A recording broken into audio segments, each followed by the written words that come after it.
Selamat sore, Bung Firdaus Ilyas. Selamat sore, Bung Meldi Rendra. Topik-topik politik ya, mulai menjadi panggung sendiri, Bung Firdaus, di banyak kanal-kanal digital ya. Dan ini kita harus terus memperkaya supaya informasi-informasi itu semakin kaya dan semakin banyak pilihan. Orang perspektifnya jadi banyak gitu, Bung Firdaus. Hari ini Iya, betul. kita bahas tentang Pak Jokowi di awal Pak Jokowi terjun ke dunia politik. Kita bahas ketika Pak Betul. Jokowi jadi wali kota Solo dan kemudian dia bergeser menjadi gubernur DKI. Nah, ini menarik ya karena waktu itu terjadi gairah orang terhadap figur Pak Jokowi itu kuat sekali ya. Dia attracting Betul, banget betul. sehingga ini yang saat ini itu belum terlihat nih, Bung Firdaus. Ya, jadi kalau kita bicara gairah politik ya, mesin mesin keingintahuan politik, rasa atmosfer film politik kita semakin hangat Hmm. karena semakin mendekati 2024 dan banyak sekali pemberitaan-pemberitaan baik itu dari media resmi, media-media mainstream dan betul Bung Meldi. Jadi kalau kita lihat sekarang banyak sekali media-media online, YouTube atau kanal-kanal media sosial yang juga menyediakan berita informasi terkait politik, tentang hukum, tentang situasi di masyarakat, current situation gitu ya. Dan saya pikir kanal Student Center Alumni Network ini merupakan salah satu alternatif ya untuk media pemberitaan atau media informasi. Dan mudah-mudahan itu berguna buat publik atau sahabat SCAN. Ya. Nah, untuk hari ini kita akan bicara tentang Jokowi. Jadi sepak terjang Pak Jokowi, mulai dia terjun ke kancah politik, kemudian apa yang menjadi pembeda di dalam sepak terjang seorang Jokowi, gitu ya, dari mulai pengusaha mebel, kemudian tertarik pada terjun politik, kemudian menjadi wali kota Solo, dan belum selesai pada paruh kedua karena Pak Jokowi itu 2 kali terpilih untuk wali kota Solo, 2 tahun kalau tidak salah di paruh keduanya, kemudian melompat menjadi gubernur DKI Jakarta. Dan kalau kita ikut Bung Meldi, pada waktu itu Jokowi merupakan salah satu media darling kalau tidak salah. Jadi Ya. begitu banyak sekali pemberitaan buat Pak Jokowi, hiruk pikuknya, pekerjaannya, aktivitasnya, inovasinya atau gaya kepemimpinannya, dan itu menjadi kesukaan media. Dan dari kesukaan media inilah muncul tingkat artinya kalau dibicara dari survei-survei atau bicara dari dari jejak pendapat, akhirnya Pak Jokowi diboyong ke Jakarta sebagai salah satu alternatif di dalam pemilihan gubernur DKI Jakarta. Dan kalau kita ingat juga, kenapa orang begitu menyukai Jokowi waktu itu? Banyak yang menyukai Jokowi karena Pak Jokowi menawarkan pendekatan-pendekatan yang berbeda, pendekatan atau gaya kepemimpinan, komunikasi kepemimpinan yang berbeda dibandingkan para calon-calon pemimpin, terutama kepala daerah yang ada pada waktu itu. Gitu. Baik pendekatannya, gaya komunikasinya, ekspresinya, dan itu yang membuat Pak Jokowi menarik untuk kita simak, menarik untuk kita kupas lagi sebagai bahan referensi atau bahan refleksi untuk ke depan, Bung Meldi. Iya, Pak Jokowi berhasil membuat masyarakat terpuaskan dengan penampilan dia yang sama dengan kebanyakan orang, Bung Firdaus, dan juga cara berbicaranya sama dengan kebanyakan orang di masyarakat kita. Kemudian cara dia mendekati masyarakat, inilah magnet yang paling besar dari Pak Jokowi ya. Dan ini itu terus ya. Kalau di Solo ditambah lagi dengan dia bisa menyelesaikan banyak masalah di Solo ya, yang terkait dengan halayak ramai gitu ya, masyarakat umum, ini makin memperkuat daya tarik dan juga publikasi. Jadi Pak Jokowi dipublikasikan secara masif oleh media massa, ini juga menolong Pak Jokowi sebagai sosok yang sangat kuat di mata masyarakat. Ya, walaupun pada waktu itu ya Pak Jokowi pertama kali terpilih di Solo itu tahun 2005, kemudian terpilih lagi untuk tahun 2010 ya. Nah, untuk kedua kalinya, bahkan kalau kita ingat waktu pertama kali terpilih, Pak Jokowi tidak begitu besar pilihan suaranya, hanya sekitar 37%, Bung Meldi, gitu ya.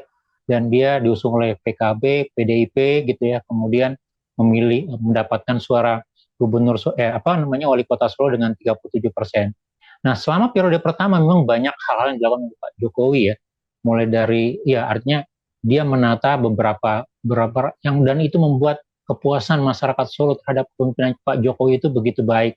Sehingga ketika dia maju lagi untuk periode kedua 2010 gitu ya, Pak Jokowi mendapatkan artinya kemenangan yang begitu-begitu mayoritas, ya, hampir 90% lebih suara untuk pemilihan wali kota Solo itu masuk kepada Pak Jokowi gitu. Dan kalau kita lihat gitu ya, dari sepak terjang dilakukan oleh Pak Jokowi di Kota Solo, ya mulai dari membenahi sistem di Solo, terutama transportasinya, kemudian membangun lagi kultur yang sempat hilang gitu ya, batik Solo, kemudian transportasi massal di daerah Solo gitu. Dan itu menjadi salah satu hal yang dianggap sebagai sebuah terobosan begitu. Nah, begitu juga dengan pendekatannya dalam menyelesaikan persoalan-persoalan publik, Bung Meldi. Dengan aksi belusukannya, dengan dialog meja makan Pak Jokowi, gitu ya, dengan gaya ekspresinya yang sama. Jadi, kalau Bung Meldi katakan, Pak Jokowi ini mewakili ekspresi masyarakat Indonesia secara umum. Itulah mukanya Pak Jokowi. Jadi, kalau dikatakan dia, tanda kutip, ndeso, gitu ya, mewakili persoalan, mewakili keprihatinan, kemudian dengan gaya bahasanya yang pelan, kemudian agak lambat, begitu ya. Dan itu menurut saya menjadi salah satu keunggulan Pak Jokowi gitu. Sehingga ini yang dianggap sebagai sebuah prestasi, sebuah capaian, dan kemudian gitu ya menjadi ketertarikan di banyak pihak, terutama media. Dan kalau kita bayangkan media pada tahun 2010 atau ya di awal 2000-an lah, jadi 2005 ke atas begitu ya, tidak semasif sekarang. Media sosial masih sangat terbatas. Facebook sudah ada, tapi tidak sehebat sekarang dampak Facebook gitu ya. Twitter belum begitu banyak gitu, kemudian juga yang lain. Jadi banyak yang mengangkat gitu ya sepak terjang Pak Jokowi ini, terutama media-media mainstream gitu. Jadi media-media cetak, media-media elektronik, televisi gitu. Dan itu yang menjadi pembeda sehingga Pak Jokowi memiliki selling point gitu ya. Sehingga pada tahun 2011 gitu ya, terutama ketika masa jabatan Gubernur DKI 2012 akan habis gitu ya, Pak Jokowi ditarik ke Jakarta dan PDIP gitu ya, melihat potensi, walaupun sekali lagi tidak hanya PDIP sendiri ya, banyak pihak yang mendorong ya untuk kontestasi di Jakarta ini dibutuhkan pendekatan yang berbeda. Karena pada waktu itu Pak Oke ya, untuk masa yang pertama, Fauzi Bowo mewakili birokrat gaya teknokratis yang sangat tulen, dan Jokowi bisa menjadi alternatif untuk pilihan berikutnya. Dan saya pikir ini yang menjadi titik tolak Pak Jokowi begitu bersinar, kemudian mulai melangkahkan kakinya menuju pentas politik nasional, Bung Meldi. Ini yang disebut dengan diferensiasi politik, Bung Firdaus, yang sebelumnya orang tidak melakukan itu, ya. Jadi ada figur yang kosong di selang tertentu, dan figur kosong itu diisi oleh Pak Jokowi dengan diferensiasi yang berbeda, kontrasnya itu berbeda sekali gitu ya.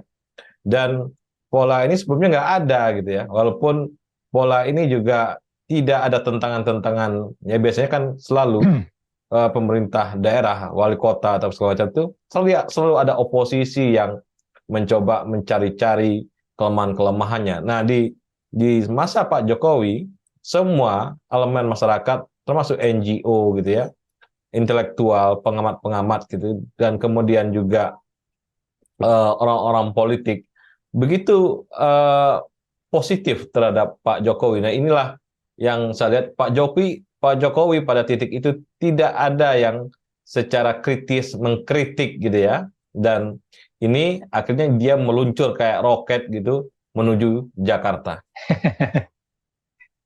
Ya, kalau kita lihat memang betul lah. Jadi dari sisi pemberitaan tidak banyak mengkritik Jokowi, banyak pemberitaan itu lebih mengangkat sisi positifnya begitu. Bahkan kalau kita lihat ya, kita baca berikutnya setelah pemberitaan luar negeri juga mengangkat bahwa pendekatan Jokowi ini adalah demokrasi jalanan tanda kutip. Jadi di mana gaya itu dibangun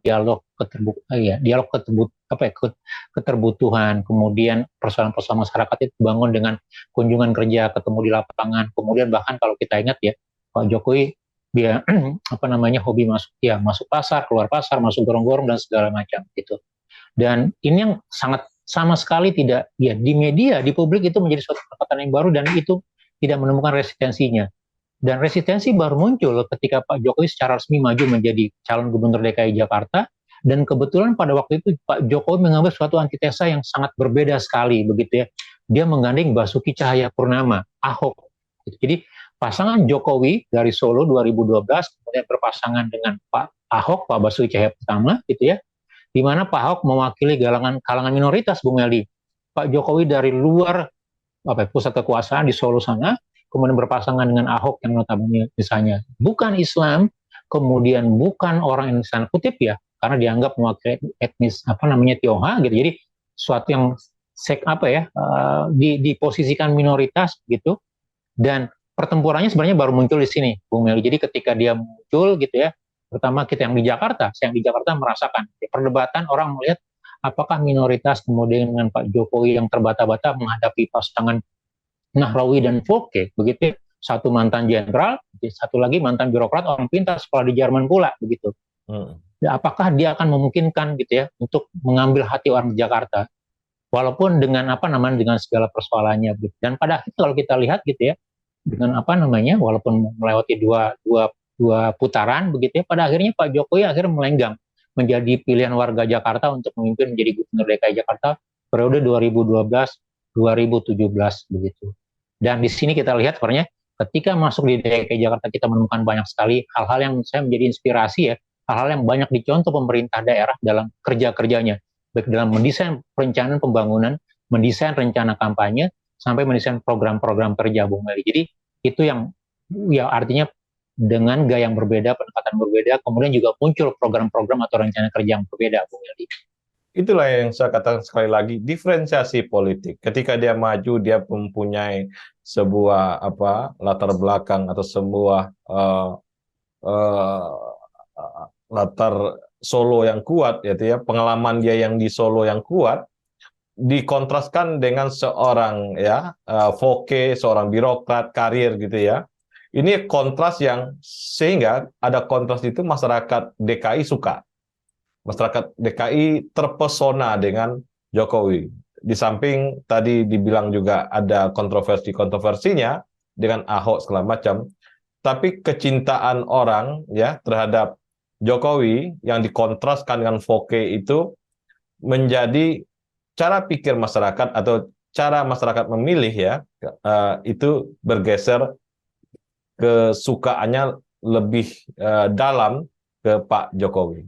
Betul. Jadi memang kalau kita lihat dengan gaya yang beberapa periode sebelumnya agak monoton, agak aristokrat ya. Jadi kalau kita lihat birokrasi itu terkesan angker, birokrasi itu terkesan agak jauh dari publik.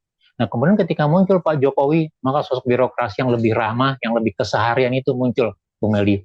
Dan saya pikir ini juga bisa kita lihat dari program-program kerjanya. Jadi ketika kampanye ataupun juga kemudian terpilih menjadi Gubernur DKI Jakarta, Pak Jokowi itu mewujudkan beberapa kampanye populisnya, mulai dari kartu Jakarta Pintar, kemudian kartu Jakarta Sehat, gitu ya, kemudian program-program pendekatan transportasi, gitu ya, bahkan yang kalau kita lihat dalam periode yang singkat ya, jadi 2 tahun ya, jadi dalam periode 2 tahun itu gitu ya, Pak Jokowi banyak menelurkan beberapa ide, beberapa inovasi yang sebelumnya agak terbatas di DKI Jakarta, mulai transparansi, akuntabilitas, e-budgeting, e-planning gitu ya, kemudian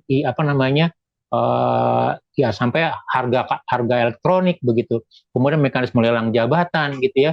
Bahkan kalau kita ingat di era awal Pak Jokowi dan Ahok itu mereka sebagai salah satu bentuk komitmen transparansinya, mereka menyampaikan kira-kira berapa pendapatan mereka, gaji pokoknya berapa, tunjangan operasional sebagai gubernur dan wakil gubernur berapa, kemudian mereka publish begitu.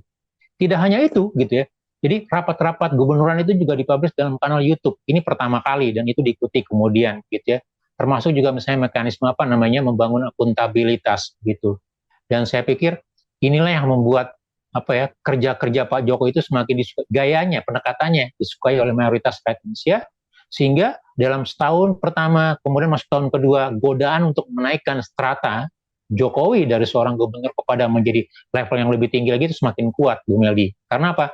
Karena yang kita lihat sama gitu ya, karena pada waktu itu kita dipimpin oleh era Pak SBY gitu ya, kemudian keinginan untuk mendapatkan figur yang lebih dekat, lebih keseharian itu semakin menguat begitu. Sehingga ya saya tidak tahu apakah ini disebut sebagai godaan politik, godaan jabatan, begitu ya, belum selesai menyelesaikan tugasnya di suatu posisi tertentu, tapi dianggap memungkinkan, maka dinaikkan ke level yang lebih tinggi, yaitu tantangan menjadi calon presiden Indonesia, Bung Meldi. Ya, di awal Pak Jokowi memang dia menyatakan tidak berniat menjadi presiden pada waktu itu, tapi karena desakan-desakan ya, kemudian juga prestasi-prestasi, bukan prestasi ya, dia membuat suasana baru di pemerintahan, inovasi-inovasi baru ya di birokrasi. Inilah yang menjadi poin-poin yang makin lama makin naik, makin naik, makin naik gitu ya, sebagai poin dia untuk menjadi pemimpin nasional. Jadi dia terdesak bukan karena keinginan dia, karena terdesak masyarakat juga ngelihat ini bisa nih gitu ya. Artinya dari apa yang dia kerjakan itu betul-betul terlihat kontrasnya dari yang sebelumnya, Bung Firdaus, dan inilah yang pelajaran penting yang bisa kita dapat dari Pak Jokowi. Bagaimana seorang pemimpin nasional dia harus bikin sesuatu yang berbeda, yang unik dari pemimpin sebelumnya, maka dia akan dengan mudah disukai oleh masyarakat. Betul. Jadi kultur baru, gaya baru, pendekatan baru, komunikasi baru, begitu. Jadi saya pikir kalau kita mencoba memberikan semacam statement final untuk gaya kepemimpinan Pak Jokowi mulai dari Solo sampai di Jakarta misalnya, satu yang kita bisa simpulkan adalah Pak Jokowi menawarkan dan membangun kultur baru. Walaupun sekali lagi kalau kita bicara sistemnya, Pak Jokowi bukanlah teknokrat tulen gitu tanda kutip yang bisa mendesain secara baik, secara sistematis gitu ya. Dia lebih spontan, dia lebih lebih pendekatannya itu lebih kemasyarakatan gitu ya. Gitu, dan itu yang menjadi salah satu value atau andalan Pak Jokowi gitu. Jadi saya pikir kalau kita mau belajar dari situ, melihat bagaimana pendekatannya begitu. Jadi dengan kebutuhan publik, maka itu bisa menjadi selling point yang sangat tinggi, menjadi suatu pembeda sehingga publik, ya artinya kehausan, kerinduan akan pendekatan yang lebih dekat dengan publik gitu, itu menjadi daya tawar tersendiri, Bung Meldi. Gitu. Ya, Pak Jokowi bisa menjawab semangat zamannya pada waktu itu, Bung Firdaus. Dia kompatibel dengan semangat zamannya, sehingga tidak ada yang bisa menghalangi, sehingga dia jadi, setelah dia DKI, dia maju menjadi presiden. Dan inilah catatan penting dari figur Jokowi yang bisa kita baca, bisa kita tiru, dan bisa kita nanti lebih kita geser atau kita mencoba dengan cara-cara baru, bahwa untuk menjadi pemimpin nasional butuh bagaimana kita kompatibel dengan semangat zamannya. Betul, Bung Meldi, gitu ya. Jadi itu yang bisa kita tarik pelajaran, kita jadikan perbaikan untuk ke depan. Oke, terima kasih Bung Firdaus. Sama-sama, terima kasih Bung Meldi. Salam Indonesia bersih. Salam Indonesia bersih.